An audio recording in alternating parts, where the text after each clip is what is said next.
अस्सलाम वालेकुम। उम्मीद करता हूँ कि आप सब बखैर आफियत होंगे।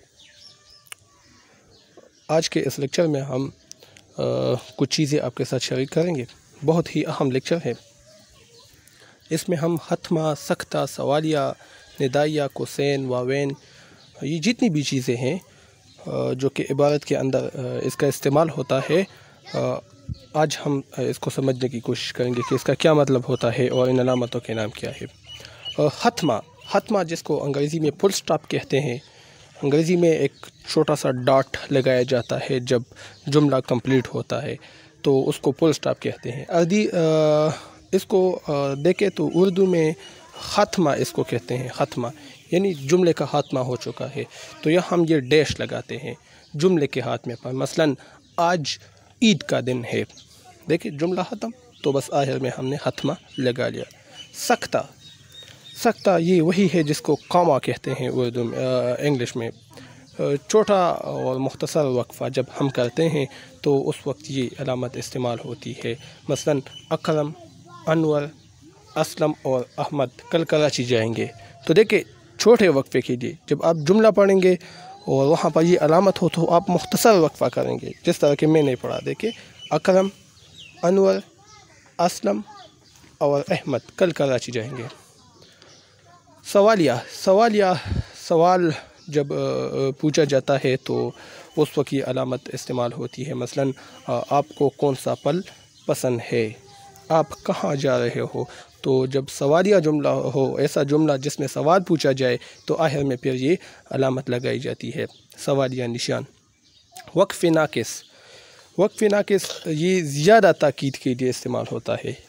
ये आप निशान देखें, वक्फ़ नाकिस, ऊपर जो कामा है इसके नीचे ये डॉट है, ये अलामत वक्फ़ नाकिस के लिए इस्तेमाल होती है, ज़्यादा ताकीद के लिए जब आप ताकीद करते हैं। मसलन तुम रोए और हमारा दिल बेचैन हुआ, यानी जब आप मामूल से थोड़ा ज़्यादा वक्फ़ा करते हैं। एक तो हमने सख्ता पढ़ा, कामा, मुख्तसर वक्फ़ा। इस मुख्तसर वक्फ़े से अगर हम कुछ बढ़ जाएं, वक्फ़ा थोड़ा ज़्यादा हो जाए, तो फिर हम वक्फ़ नाकिस लगाते हैं, यानी वक्फ़ा थोड़ा ज़्यादा कर देते हैं हम। निदाइया और फ़िजाइया, ये जो अलामत आप देख रहे हैं, साइन ऑफ एक्सक्लेमेशन जो लकीर है इसके नीचे डॉट का निशान है, इसको निदाइया या फ़िजाइया कहते हैं। तो ये एक निशान है जब हम किसी को आवाज़ देते हैं कि ए भाई मेरी बात सुने, तो उस वक्त जब ये निशान इस्तेमाल होती है तो इसको निदाइया कहेंगे, क्योंकि हम किसी को आवाज़ देते हैं। जब हम आवाज़ देते हैं तो फिर इस निशान को हम निदाइया कहेंगे। ए भाई देखे मैंने आवाज़ दी, तो उस वक्त इसको निदाइया कहेंगे। फुजाइया भी इसको कहते हैं, इस्तेजाबिया भी इस निशान को कहते हैं। निशान एक है लेकिन इसके नाम तीन है। इसको निदाइया कहते हैं जब हम किसी को आवाज़ देते हैं। जब हम हैरत के मौके पर इसको इस्तेमाल करते हैं तो फिर इसको इस्तेजाबिया कहते हैं, इस्तेजाबिया निशान। मसलन सुभान अल्लाह, कैसा खूबसूरत मंज़र है, तो देखिए हम हैरान हुए, सुभान अल्लाह।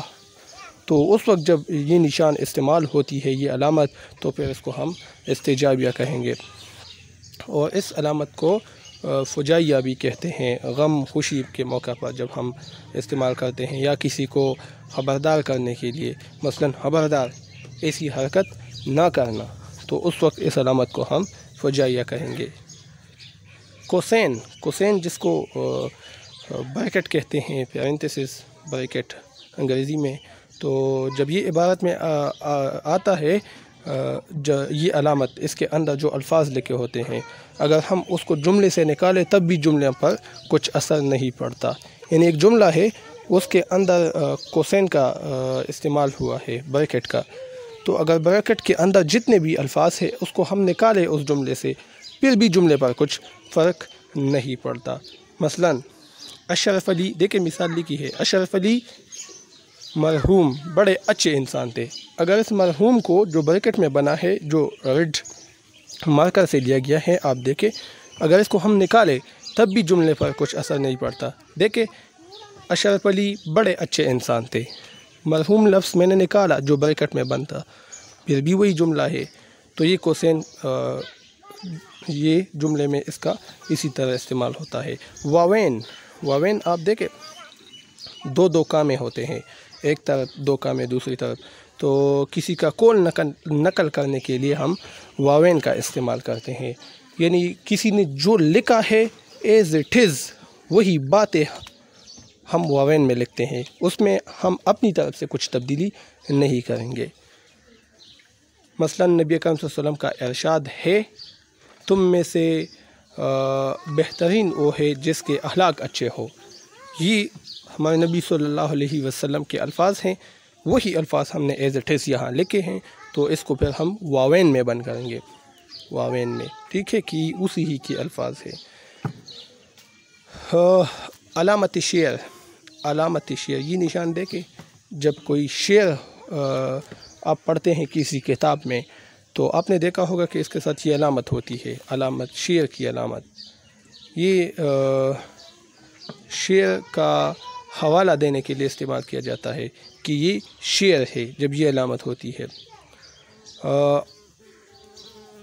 علامت تخلص، اچھا علامت شعر یہ اس طرح علامت ہے جو آپ دیکھ رہے ہیں، ایک علامت مصرع ہوتا ہے، وہاں این لکھا ہوتا ہے، جب ایک مصرع ہو پورا شعر نہیں تو پھر اس ہم علامت مصرع لگایا جاتا ہے وہاں پر این کی شکل میں، ٹھیک ہے۔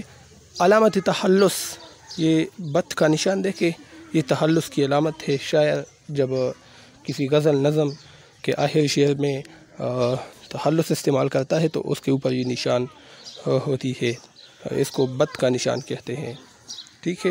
مثلا غالب کا شعر دیکھے، غالب ہمیں نہ چھیڑ کہ پھر جوش اشک سے بیٹھے ہیں ہم تہیہ طوفاں کیے ہوئے۔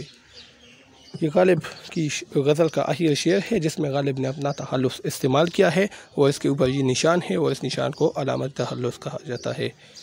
آخری علامت حذف، حذف یعنی اسکپ کرنا، عبارت کا کچھ حصہ بیان کرنا مناسب نہ ہو تب ہم علامت حذف، یہ ڈاٹ ڈاٹ ڈاٹ اس طرح کی جو ڈاٹ ڈاٹ کی نشان ہوتی ہے اس کو علامت حذف کہتے ہیں، یعنی جب آپ رک جاتے ہیں بیچ میں، کچھ ایسا حصہ ہو جو آپ منہ سے بولنا نہیں چاہتے، ایسا جملہ آپ بولنا چاہتے ہیں کہ جن کے الفاظ مناسب نہ ہو، تب ہم اس کا استعمال کرتے ہیں۔ مثلا دفع ہو جاؤ ورنہ، دیکھیں ورنہ کے بعد بھی الفاظ ہوتے ہیں لیکن ہم نہیں بولتے، اس وقت یہ علامت حذف لگائی جاتی ہے، یہ ڈاٹ ڈاٹ قطار کی شکل میں، دفع ہو جاؤ ورنہ، بس پھر ہم رک جاتے ہیں جب ہم اسی طرح باتیں کرتے ہیں تو اس کو علامت حذف کہتے ہیں۔